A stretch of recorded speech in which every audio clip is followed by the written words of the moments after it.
Ini komik sila terseru yang wajib dibaca tahun 2025. Berbagi universe yang sama. Dengan Guai Li Luanshen dan masa depan, miliaran nanobot disuntikan ke tubuh seorang pria. Memulai jalannya menjadi dewa tak terkalahkan. Hanya karena aku anak haram ketua sekte iblis dan seorang pelayan, serta punya hak waris. Meski tak bisa bela diri, aku tetap diburu oleh pasukan pembunuh kiriman saudaraku. Dalam situasi kritis, aku berhasil membunuh balik salah satu dari mereka. Ini benar-benar di luar dugaan mereka. Namun, ini malah membuatku disiksa lebih brutal oleh yang lain. Di saat aku sekarat dan hampir mati, tubuh orang yang menginjakku mendadak meledak. Seseorang dengan pakaian aneh tiba-tiba muncul di lokasi. Dalam sekejap, dia membantai semua musuh. Sepertinya dia tak bisa lama berada di sini. Dia dengan ramah memanggilku, leluhur, lalu menyuntikkan cairan misterius padaku. Dia memohon padaku, sang leluhur, agar aku harus keturunannya bisa sukses. Setelah bicara, sosoknya langsung menghilang. Ini adalah dunia persilatan. Ada sekte aliran lurus yang membela kebenaran. Ada sekte sesat. Dan ada sekte iblis yang haus hegemoni, dan hanya menyembah kekuasaan absolut. Aku terbangun kaget dari ranjang. Seluruh tubuhku terasa lengket. Ada bau busuk yang menyengat. Suara yang menyebut dirinya, Sky Collaborator mesin nano generasi 7, bergema di telingaku. Dialah yang memulihkan tubuhku. Informasi masif langsung membanjiri otakku, membuatku tak tahan dan muntah. Di dunia persilatan ini, tubuhku kini dilengkapi oleh 6,48 miliar. Robot nano, saudara tiriku selalu ingin membunuhku. Ini, ada mesin misterius di dalam tubuhku. Dilihat dari manapun, ini penjaga saya datang dengan seorang tabib. Aku buru-buru rebahan, pura-pura lemah. Dokter maju untuk memeriksa denyut nadi saya. Hasilnya membuatnya sangat syok. Semua racun dan kotoran tubuhku telah dibuang keluar. Sirkulasi 8 meridianku juga terbuka lancar. Aku tak paham apa maksudnya. Ini berarti tubuhku jadi wadah paling sempurna untuk bela diri. Ternyata robot nano itu membuang semua kotoran dalam diriku, menyesuaikan tubuhku ke kondisi paling prima.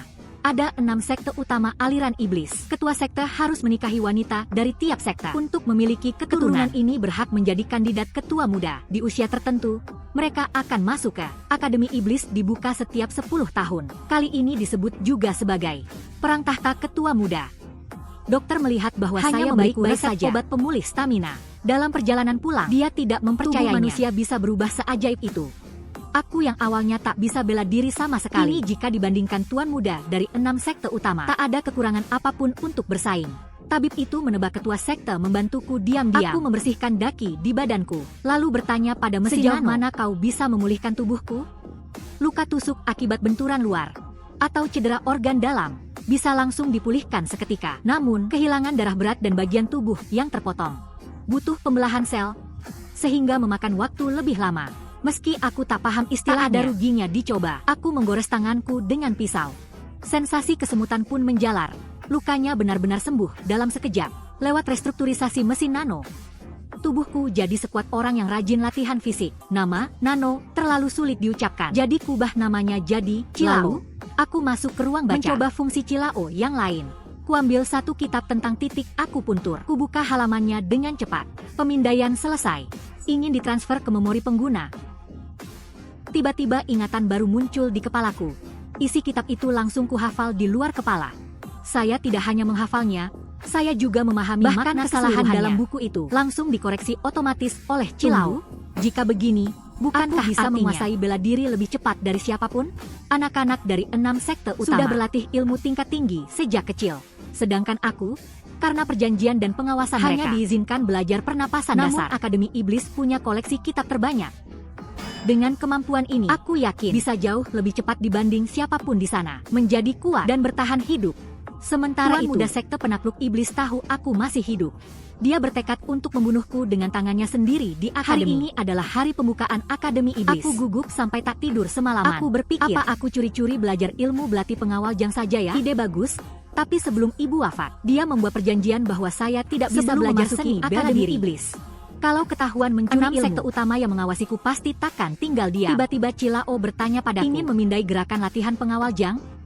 Bisa memindai gerakan orang lain, lalu ditransfer ke otakku. Cilao menjelaskan, sistemnya merekam berbagai data bela diri. Kini datanya bisa langsung ditransfer.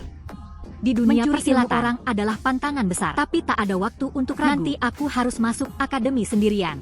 Aku menyuruh Cilao memindainya. Setelah dipindai sekitar 1 jam, akhirnya seluruh gerakannya selesai direkam. memulai transfer ke otak pengguna. Aku merasakan sesuatu masuk ke kepalaku. Ini benar-benar di luar nalar. Ilmu belati pengawal Jang langsung kukuasai. Aku menusukkan pedang. Gerakanku sama persis dengan pengawal Jang yang berlatih selama 20 tahun. Memindai gerakannya tadi, Cilao juga menganalisis serat otot dan meridiannya. Ia bertanya, ingin mentransfer massa otot ini ke tubuhmu? Tiba-tiba tubuhku terasa nyeri. Cilao menjelaskan, untuk meniru gerakan dengan sempurna, perlu mentransfer perkembangan massa otot. Agar tekniknya bisa dipakai maksimal. Proses transfer otot butuh waktu 1 jam. Bisa selesai sebelum masuk akademi. Aku pun setuju. Rasa sakitnya luar biasa. Rasanya mau mati. Cilao lalu mengaktifkan bius lokal.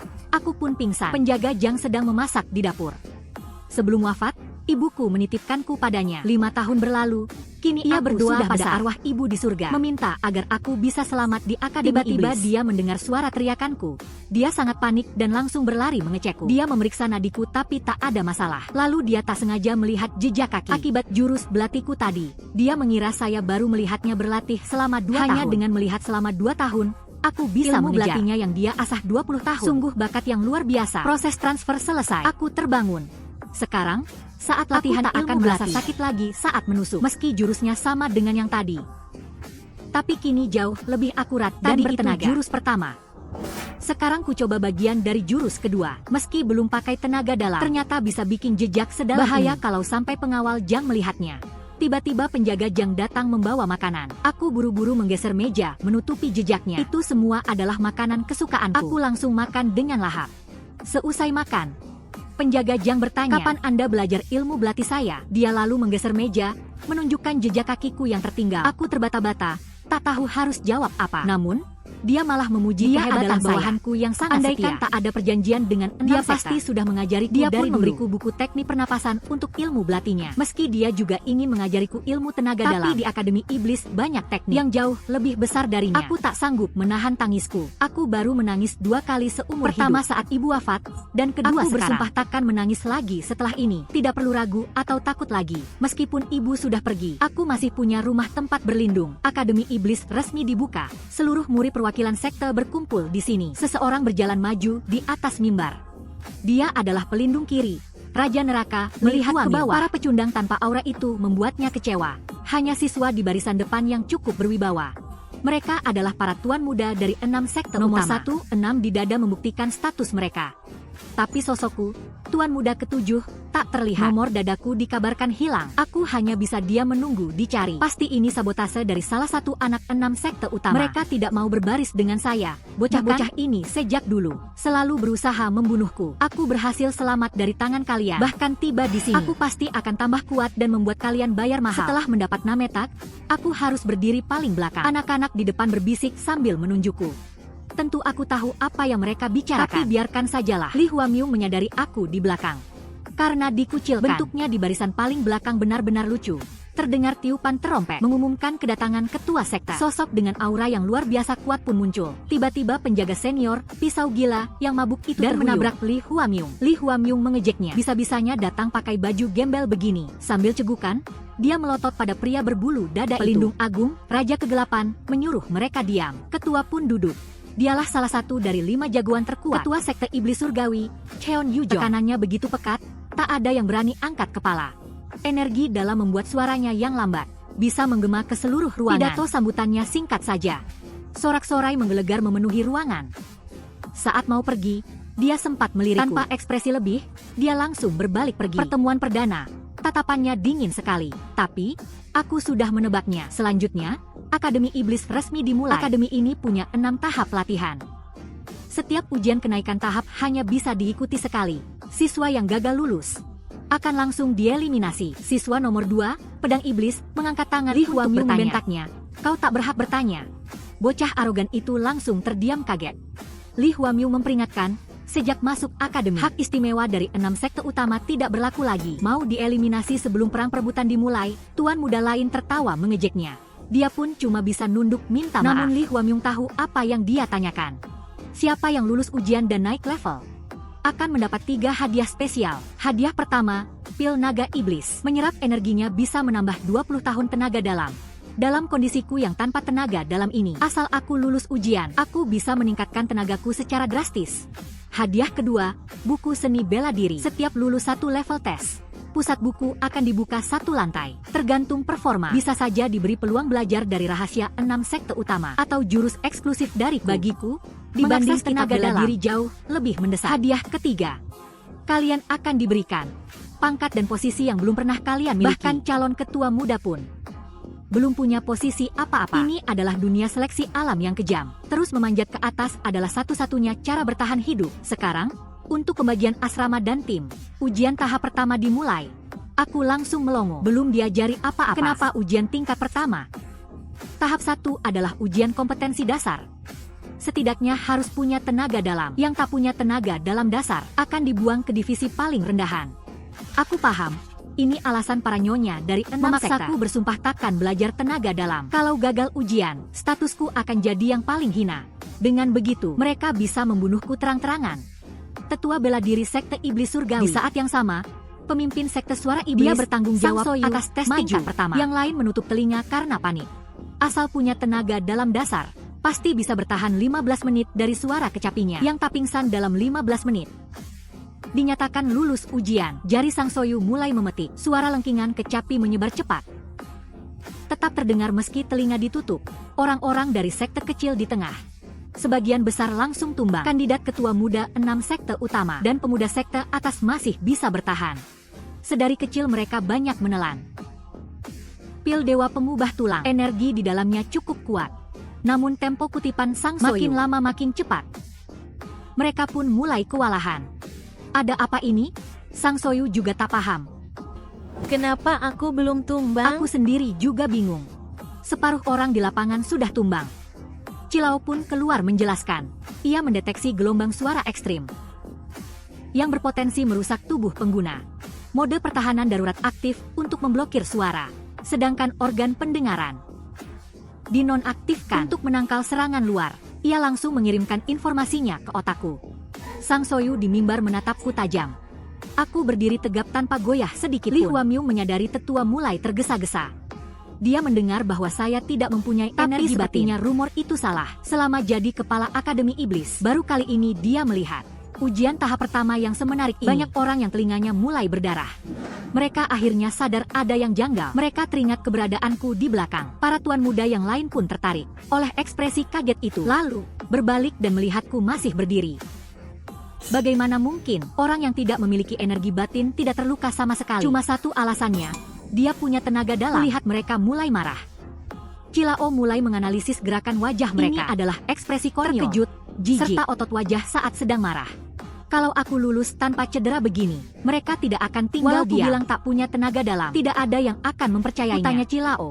Bisa buatku cedera dalam buatan? Bisa saja dilakukan. Namun Cilao tidak menyarankan merusak tubuh sendiri dengan sengaja. Tak apa, saat musik mau selesai, buat aku muntah darah. Hampir 15 menit. Bocah rendahan itu bisa bertahan setenang itu? Harga diri Sang Soyu tidak akan membiarkannya berakhir seperti ini. Coba tahan ini, ku masukkan setengah tenagaku ke dalam serangan. Gelombang sekuat ini, orang lain tidak akan bisa menolaknya. Li Huamyung buru-buru menghentikan Sang Soyu. Dia baru tersadar. Selain aku, seluruh lapangan tumbang. Tetua Yin tahu kalau dilanjutkan, semua orang akan tereliminasi. Tetua bela diri malah bikin malu saja. Sang Soyu menyalahkan semuanya padaku. Dia yakin pasti karena aku melanggar perjanjian 6 sekta. Diam-diam pelajari energi sesuai batin. Instruksiku. Cilao mengeksekusi perintah. Aku mulai muntah darah hebat. Yang lain bingung melihat kejadian ini. Cila gara cila, organ dalamku rusak parah sesuai perintah tadi. Aliran darahku berbalik arah secara ekstrim. Aku hampir mati rasanya. Jauh di lubuk hatinya dia darah masih terus mengucur dariku. Bagaimanapun aku darah daging. Bahaya kalau sampai mati. Li Huamyung sebagai kepala melangkah masuk. Memulai perbaikan organ otomatis dan produksi darah baru. Ku bilang pada Cilao, jangan sekarang, tunggu sebentar. Cilao mengeluarkan peringatan level sekarang. Li Huamyung mengecek tingkat tenaga dalamku. Sampai bisa bertahan sejauh ini, tapi hasilnya membuatnya syok. Aku benar-benar tak punya tenaga dalam. Bocah ini lulus ujian level 1 dengan tekad murni. Dia menyuruh pengawal membawaku ke ruang medis. Aku buru-buru menyuruh Cilao memulihkan tekad yang begitu kuat. Kalau saja aku bukan anak haram, Li Huamyung ingin menjadikanku muridnya. Tetua Yin tahu aku bertahan pakai tekad. Dia mulai tertarik. Li Huamyu menyuruhnya pergi saja dan minum arak di pojokan. Niat membunuh meluap di antara mereka berdua. Tetua Yin tak mau buang waktu. Berbalik dan pergi. Anak zaman sekarang mentalnya tempe. Kena gelombang segitu saja sudah tumbang. Hanya bajingan itu yang paling menarik hatiku. Aku berbaring di ruang medis. Dokter Beck baru saja melihatnya kali ini. Pasien muntah darah sebanyak ini karena luka dalam. Dia mengulurkan tangan untuk memeriksa denyut nadiku. Menitipnya diam-diam. Hampir saja sebelum sampai sini, Cilao sudah menyembuhkan lukaku sepenuhnya. Walau masih sakit, harus ditahan sampai pemeriksaan usai. Dari nadinya, luka dalamku parah sekali. Dia berpikir sambil menyiapkan akupuntur. Tiba-tiba pintu ditendang hingga terbuka. Tetua Yin masuk ke ruang medis dengan santainya. Dia bertanya dengan sinis, mengapa berpura-pura tidur? Memakai tenaga dalam mengangkat tubuhku. Tubuhku serasa dipaku. Tak bisa gerak. Tetua Yin mengancam akan memukulku kalau pura-pura lagi. Benar saja ketahuan. Kutanya dari mana dia tahu. Jagoan sekelasku hanya dengan dengar napasmu saja sudah tahu kondisimu. Bocah sekarang cuma gaya doang. Gak ada yang becus. Tapi kau lumayan juga. Meski aku sebenarnya bukan bertahan cuma pakai tekad sih. Tabib Beck minta izin untuk mengobatiku dulu. Aku muntah darah lagi. Tetua Yin melihat wajahku pucat pasi. Dia mengirimkan udara hangat ke tubuhku, memulihkan sedikit tenagaku. Sekarang dia bicara intinya. Bocah, kujadikan kau muridku. Tabib Beck dan aku terbelalak kaget. Dia menenggak araknya lagi. Kutanya, Anda tahu siapa saya? Tak ada yang tak kenal aku di sekte ini. Kalau angkat aku jadi murid, 6 sekte utama akan membencimu. Lucu sekali. Aku ini mau angkat murid. Memangnya mereka berani protes? Ini peluang emas bagiku. Tapi bisa juga jebakan mau. Tetua Yin tahu aku penuh curiga. Wajar karena aku selalu hidup dalam incaran. Sangat masuk akal. Kalau begitu, kuberi tawaran menarik. Dia menepuk sesuatu di samping ranjang. Sepertinya kau tak takut tertinggal ya. Bahkan jika kamu lulus level 1 murni dengan tekad, tapi tanpa tenaga dalam, apa bisa lulus tahap 2? Berbaring di sini selama 14 hari, kau akan tertinggal jauh dari yang lain. Walau Cilao bisa menyembuhkanku kilat, tapi agar tidak dicurigai, aku harus tetap berbaring di sini. Peserta lain juga terluka. Tapi mereka bisa mengobati diri dengan tenaga dalam. Itu sebabnya mereka tidak perlu datang ke sini. Cuma aku di sini. Karena aku sama sekali tak bisa meditasi. Tiba-tiba aku dapat ide brilian. Ingat sesuatu. Mereka yang lulus level 1 akan dapat pil naga iblis dan akses lantai 1 ruang kitab rahasia di Akademi Iblis. Ruang kitab bukan tempat bebas akses. Hanya bisa masuk 1 kali setelah tes level 1. Waktunya cuma 2 jam dan tidak dapat disalin. Semuanya harus dihafal. 2 jam paling cuma bisa hafal 2 buku. Tapi ini sangat menguntungkanku. Dengan kemampuan scan Cilao, 2 jam bisa scan nyaris 100 buku. Aku dan yang lain memang beda garis start. Mereka sudah belajar ilmu sekte masing-masing sebelum masuk akademi. Demi selamat dari incaran 6 sekte utama, aku harus jadi murid pelindung kanan. Buku di sampingku pasti rahasia tenaga dalam. Tebakanmu benar. Kalau kau mau jadi muridku, pelajari teknik energi batin sekarang juga. Aku gemetar bangkit dari ranjang. Berlutut dengan mantap. Saya angkat Anda jadi guru. Mohon terima. Tetua Yin menahan tubuhku. Ia bilang padaku, darah daging sekte tidak perlu berlutut kepada siapapun kecuali ketua. Bersujudlah 3 kali sebelum kemudian aku datang lagi. Hafalkan dulu isi buku ini. Aku pergi dulu. Rawat muridku baik-baik. Tabib Beck dan aku menatap punggungnya. Tanpa bisa berkata-kata. Cilao, sampai pelindung keajaiban terus bermunculan di dekatku. Selain ibu dan penjaga Jang di tengah kepungan musuh ini. Ini pertama kalinya ada yang memihakku. Siapa yang lulus ujian tingkat 1, melatih energi mendalam di bidang besar. Instruktur kepala Akademi Iblis mengumumkan ada 415 orang yang lulus. Sekitar 200 orang lebih sedikit dari generasi serangan lalu. Suara kecapi tetua sungguh kejam. Ada yang gagal tapi tak terima. Yang memberontak langsung ditumbangkan. Itulah nasib menyedihkan orang-orang lemah di sini. Di antara mereka yang lulus level 1, banyak yang sangat tangguh. Menghadapi setengah tenaga serangan suara tetua, mereka tidak terpengaruh sama sekali. Itu artinya mereka punya tenaga dalam setidaknya 60 tahun. Luar biasa. Perebutan tahta kali ini bakal seru. Di Akademi Iblis, mereka membagikan medali perunggu prajurit bawah. Dan ingat, dilarang keras menjawab ya atau kepada kepala akademi maupun instruktur. Hanya bisa menjawab moda. Paham. Semua peserta serentak teriak, Moda O. Mari kita mulai bagi kelompok. Tabib Beck sudah menyiapkan alat akupunturnya. Perawatan resmi dimulai. Cilao mendeteksi jarum besi tajam yang mencoba melukai tubuh pengguna. Beralih ke mode darurat. Jangan. Cepat hentikan. Kau tak bisa bedakan serangan dan pengobatannya? Untung mode daruratnya keburu dicegah. Kusuruh Cilao ke depannya. Kalau aku sukarela menerimanya, jangan berlebihan. Setelah dia kupuntur, perutku terasa mendingan. Cilao menjabarkan laporan detailnya. Tiba-tiba aku dapat ide cerdik. Kutanya, bisa sembuhkan aku duluan. Tapi memanipulasi denyut nadi agar tak ketahuan? Cilao menjawab, denyut nadi bisa dimanipulasi dengan bebas. Kalau begitu, bisa kuatur waktunya agar pas. Untuk belajar tenaga dalam dari tetua. Lanjutkan saja pengobatannya. Instruktur telah selesai membagi tim. Mulai menjelaskan ujian berikutnya. Untuk mengikuti tes tingkat kedua dan jadi prajurit menengah, kalian wajib kuasai formasi perang. Waktu kalian cuma 21 hari. Bagi orang biasa ini jelas tantangan maha berat. Total ada 20 kelompok. Pertarungan 3 minggu lagi. Hanya 10 kelompok yang lolos ke tahap berikutnya. Dimulai dari besok, instruktur bela diri di depan kalian akan mengajarkan taktik dengan sangat ramah. Semua peserta teringat kejadian barusan saat para pemberontak dihajar sampai pingsan, lalu diseret keluar lapangan. Begitu instruktur membubarkan barisan, semua bubar. Hanya Cheon Myugyom dari kelompok 8 yang tinggal. Dia melapor pada instruktur bahwa siswa nomor 7 pergi ke ruang medis. Dia tak ingin karena kurang satu anggota. Seluruh kelompok gugur dalam ujian tim. Jadi dia berniat memberitahukan materi hari ini pada siswa nomor 7. Si brengsek itu malah sekelompok denganku. Biar aku sendiri yang menghancurkanmu. Instruktur memuji sikapnya itu. Sepertinya kau sudah paham dasar ujian tim. Instruktur mendengarkan saran siswa nomor 3. Biar aku yang pergi memberitahu siswa nomor 7. Myugyom bilang dia saja yang pergi. Tak perlu repot-repot. Kau pikir siswa bebas keluar masuk akademi? Meski dia calon ketua muda sekte penakluk iblis, aturan tetap tak bisa dilanggar di sini. Kalau begitu, tolong ya, karena begini jadinya. Akan kutunggu dia kembali ke asrama baru bertindak. Buat kau merasakan sakitnya perut robek, sampai memohon untuk mati. Instruktur kaget tahu aku dirawat 14 hari. Dia sangat berharap kelompok asuhannya tak gugur hanya gara-gara satu orang. Saat ini aku sudah tertidur pulas. Instruktur memutuskan kembali lagi besok. Sesosok bayangan hitam muncul menendang pintu kamarku. Tetua Ye tertawa. Gurumu datang. Diikuti suara cegukan bau arak. Tak mau beri salam pada guru, aku dengan canggung memberi salam. Dia tanya apa aku sudah hafal kitab kemarin. Untung Cilao sudah mentransfer semuanya. Tetua Ye mengira aku sedang berbohong. Tak disangka orang luka parah sepertiku benar-benar hafal. Aku heran kenapa dia datang pagi buta begini. Tetua Ye menjelaskan, waktu mengajariku cuma 14 hari. Kalau aku kembali ke asrama, sangat sulit baginya terus menemuiku di akademi. Saat-saat seperti ini perawatan longgar tidak akan menarik perhatian orang. Lagi pula di dalam akademi dilarang belajar dari siapapun kecuali instruktur. Awalnya kukira dia sembarangan.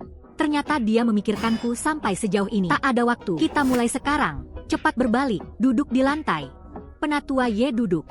Dia menempelkan tangan di punggungku, berniat mentransfer metode pernapasannya langsung ke dalam tubuhku. Transfer otot? Apa itu? Itu metode jenius ciptaan guru dari gurumu. Gigit jarimu kuat-kuat. Kalau kau teriak dan memancing penjaga, kita sudah selesai. Energi batin yang murni mengalir masuk. Cilao mendeteksi energi tak kasat mata masuk melalui titik vital pengguna. Memulai analisis dari database bawaan. Energi yang bersirkulasi di titik akupuntur disimpulkan sebagai ki atau energi batin. Guru sedang pakai tenaganya membuka paksa titik akupunturku yang tersumbat. Rasanya sangat menyakitkan. Guru kaget. Kau sungguh tak pernah latihan. Lalu kenapa 10 jalur meridianmu terbuka lebar tanpa halangan sedikit pun untuk aliran energi yang dalam? Otot dan uratmu juga sangat sempurna. Apakah ini benar-benar yang dilakukan ketua? Dari ke-7 istrinya, yang paling dicintainya adalah Nyonya Hua. Bocah ini adalah putranya. Pasti ketua diam-diam membantunya. Dengan bakat seperti ini, 7 hari sudah cukup untuk membentuk energi batin di Dantian. Di waktu yang sama, di asrama Akademi Iblis, semua kelompok saling memperebutkan posisi ketua. Tuan muda sekte racun iblis malah dikalahkan murid sekte atas biasa. Di sini tak ada pandang bulu soal status. Hukum alam berlaku. Karena aku menang, ketua kelompok 12 adalah aku, Baekgi. Guru akhirnya selesai mentransfer metode pernapasannya. Bagi orang buta tenaga dalam sepertiku, ini adalah cara yang paling targetnya. 7 hari energi batin terbentuk di dantianmu. Melihat wajah kelelahan guru, sepertinya tenaganya banyak terkuras. Aku dengan tulus berterima kasih padanya. Kau pasti sukses. Tumben bocah sepertimu bisa bicara semanis itu. Terus ingat dan rasakan aliran pernapasan dan gerakannya tadi. Guru pergi dulu. Rawat tubuhmu baik-baik. Dia adalah orang ketiga di dunia ini yang memberiku kehangatan. Aku harus berhasil menguasainya dalam 7 hari. Esoknya, seluruh siswa berkumpul di lapangan. Seperti dugaan Li Huamyung, 6 tuan muda memimpin kelompok masing-masing. Hari pertama semua instruktur sengaja absen agar membiarkan mereka bebas merebut kursi ketua kelompok. Tiba-tiba dia melihat keanehan. Ketua kelompok 12 adalah siswa nomor 18 yang tak dikenal. Dia sangat berani. Mungkin saja dia jadi ancaman bagi calon ketua muda. Pemilik nametak hitam punya kemampuan dan nyali besar. Kepala instruktur mengumumkan mulai hari ini, selama 7 hari penuh di aula. Pagi belajar taktik dan teori tempur. Sorenya latihan formasi di lapangan ini. Sekarang buat 5 baris dan berjalan ke aula. Tuan muda sekte racun iblis masih emosi gara-gara kekalahannya semalam. Tiba-tiba ada suara mengejeknya bodoh. Sekte racun iblis itu ternyata nggak ada hebatnya. Kau pantasnya jadi pesuruh di sekte rendahan sana. Tian Chongjian yang arogan. Belum pernah dihina sekejam ini. Orang rendahan bernama Baekgi, kan? Karena kau sendirian mati mainan kepala suku sepuasnya. Akan kubuat kau menyesal sekelompok denganku. Malamnya, instruktur kelompok 8 memuji. Komando formasi Cheon Mu Gyeom sangat bagus. Ngomong-ngomong, nomor 7 harus dirawat 14 hari. Jadi aku harus pergi lagi ke sana untuk mengajar hari ini. Mu Gyeom menendang pintu asrama kelompok. Dia tak percaya bocah itu dirawat 14 hari. Pasti akal-akalan. Dia sengaja main drama. Membayangkan bocah berdarah kotor itu sedang tidur santai di ruang medis. Membuat giginya gemeretak menahan marah. Bawahannya diam-diam memberi ide licik. Yang memuaskannya, tak terasa 4 hari telah berlalu. Ruang medis kedatangan pasien baru. Salah satu murid grup terluka saat latihan pedang. Pendarahannya parah, perawatannya cepat selesai. Meski tak kena meridian, tapi lukanya cukup dalam. Cukup dirawat 3 hari saja. Sialan, anggotaku kok kecelakaan melulu. Terpaksa harus tulis laporan kecelakaan nih. Malam itu, siswa yang terluka itu perlahan bangkit. Dia mengambil pisau bedah Dr. Beck. Biar ku buat kau cacat lumpuh dulu. Aku harus melakukannya. Jangan salahkan aku ya. Tiba-tiba sengatan listrik ganas menyambar pria itu. Seketika dia langsung pingsan. Benar saja dugaanku. Saat pria itu siuman lagi, dia sudah kuikat kuat. Aku menyingkap tirai ranjangnya. Ini aku, si botak. Dia dengar aku luka parah.